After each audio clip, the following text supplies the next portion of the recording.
Okay, had a lot of people asking me to help them with some sourdough stuff, and rather than write out instructions, I figured that it is best to just show you guys. So first thing you're going to need is your sourdough starter. I'm not going to go through how to make your sourdough starter. There's infinite YouTube videos on that, and there's infinite YouTube videos on how to do this.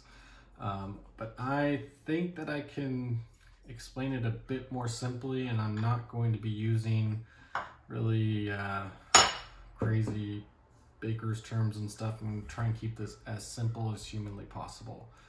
I will just tell you what you're going to need right now off the bat. So you're going to need your sourdough starter. You are going to need 500 grams of flour, bread flour preferably. If you want, you can also incorporate some wheat flour. You are going to need 350 grams of water. You're also going to put aside 25 grams of water and 10 grams of salt and mix those two together. Incorporate them, dissolve the water in the salt. And once you have that all together, you're ready to go.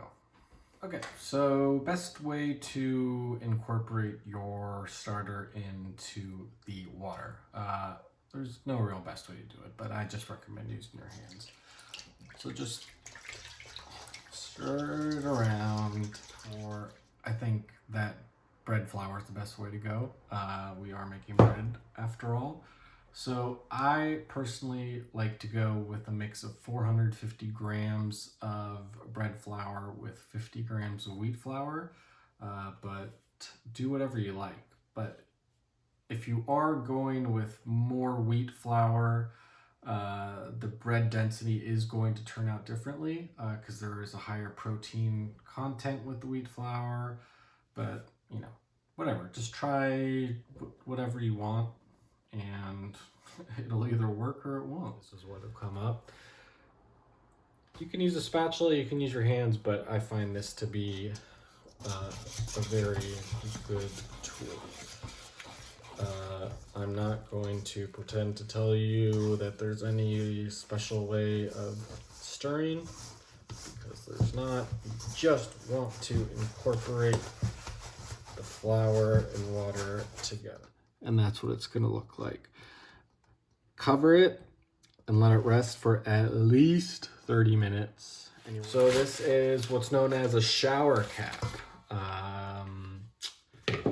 You could use plastic wrap, but I got tired of continuously buying heaps of plastic wrap, so I just used a shower cap because I saw some other smart people using it, and I can't pretend like it's my own idea because it's not. Salt water. Now you can see all the salt didn't get out. So, the trick is to just grab some of that dough like this and scrape it out. And then you're just swooshing. As you can see, blah, blah, blah. There you go. Okay, so after your dough has been resting for 30 minutes, we're going to perform the first stretch and fold, first of 6. So here's what our dough's looking like, and you want wet hands for this. So you're going to just reach under and stretch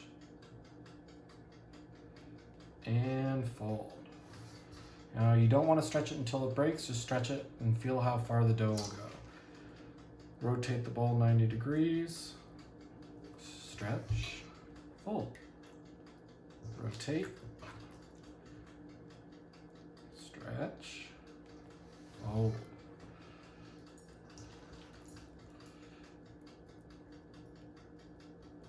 And you can just see how I'm just using gravity to let the dough stretch itself at that point. And then fold it over. And then pop your shower cap back on and rest for 30 minutes. And then you are going to repeat this 5 times. This is the loose shaping part of it.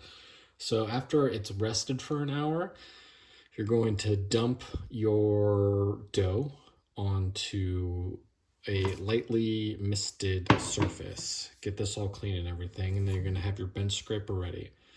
And then just trying to get this into a loose round.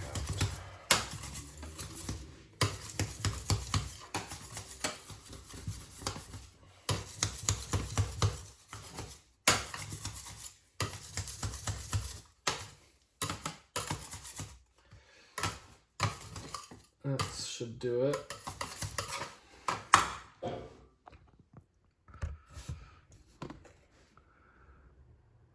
So, take some flour and pretty liberally dust the top of it. Now, before you do that, you're going to want to take either your banneton or a bowl with a tea cloth, and we'll put a good amount of flour in there. I recommend using some rice flour mixed with your all-purpose flour. Just loosen up the ends here.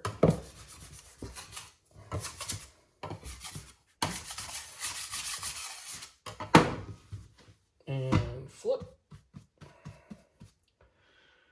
Now, this is really quite simple, so pay attention and don't fuck it up. Stretch a little bit, fold into center. Stretch a little bit, fold into center. Stretch a little bit, fold into center. Now, we folded that over the top. We're going to put our thumbs in the center. Roll it gently, roll it gently. Now, you're going to see on each end you have these little rolls here. We don't want those, so we're going to crimp that in. If it doesn't get a little flour on your hands, and crimp that together. Same on the other side. And there you go. You have your loaf shaped, ready to go into the banneton basket, whatever you got. So now you're just going to take it, boom, seam side down. Now if your seam didn't quite form all the way, just pinch it in right here, as you can see. Okay, so we're ready to bake. I recommend, if we're using a Dutch oven, to put everything on parchment paper. Take about, 2 feet parchment paper, maybe a little less.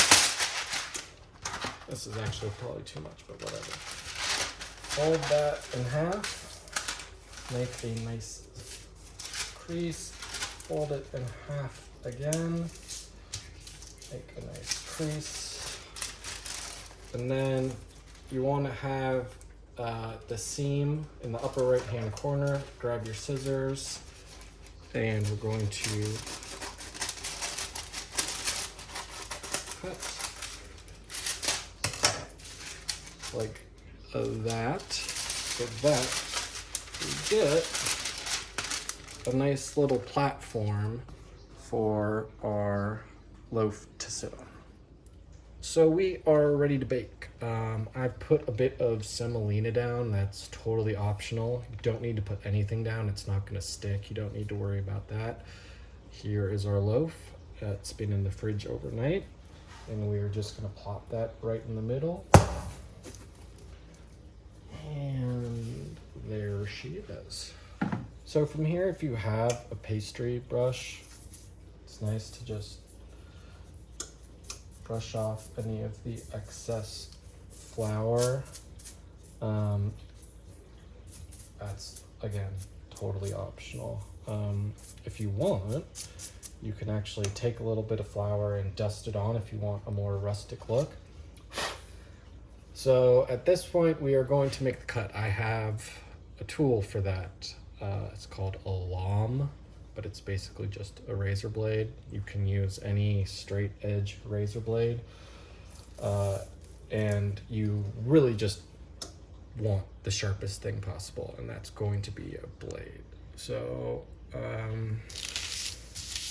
the thing about making this cut is that you want to be confident in your cut. We're just gonna make one quick, sharp cut and know where you're going and then do it. No hesitation. So here we go. And that's that. Now if you want to add some decorative cuts, you can.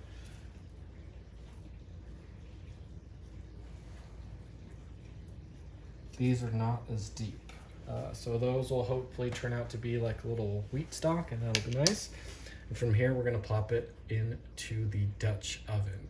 Preheat your oven 500 degrees with the Dutch oven inside. And we don't wanna let this sit out. The longer that we let it sit out, the more it's gonna expand, and we want that to be happening in the oven. All right, let's pop it in the oven. Our Dutch oven is preheated. We have our remote. And this is where those nifty handles come into play. Shout out to Ryan Choi, who taught me about that technique. Now, this is also optional. I'm just cutting off the excess parchment paper that's floating around in there. You don't need to do this, but I do because I am anal about this and want the loaf to look as pretty as possible, but this doesn't affect how your loaf will turn out at all. All right, lid back on and back in the oven. Now, when you do this, if you have a nice modern oven, it'll turn it back up to 500 degrees, but if you don't, turn your oven off and turn it right back on and put it back up to 500. I lost 15 degrees during that time, and you really want every single bit of heat that is needed to make this bread. 500 degrees for 20 minutes. Then, after the 20 minutes, you are going to reduce it to 450 degrees. Now, there are two schools of thought here. You can either leave it in for another 10 minutes while it's at 450, or you can just take off the lid of the Dutch oven at that point and let it go for another 20 minutes and check. I turn it down to 450 and I leave it in there for 5 to 10 minutes and then I take off the lid. I don't think it makes whole much of a difference. That's just the way that I did it the first time, and that's the way I've continued doing it. All right, this is the most fun / depressing part. The oven spring. So that's hopefully what yours will look like. If not, you'll get there eventually. Don't worry. All right. Yeah, that looks about done. So take it out and set it to rest. So we got a nice little ear thing going on there. The wheat stalk kind of happened, but you know, that's all that really matters. And I hope you can use this and make some good bread. If you have any questions, I can't help you because I've done all I can do. Good luck.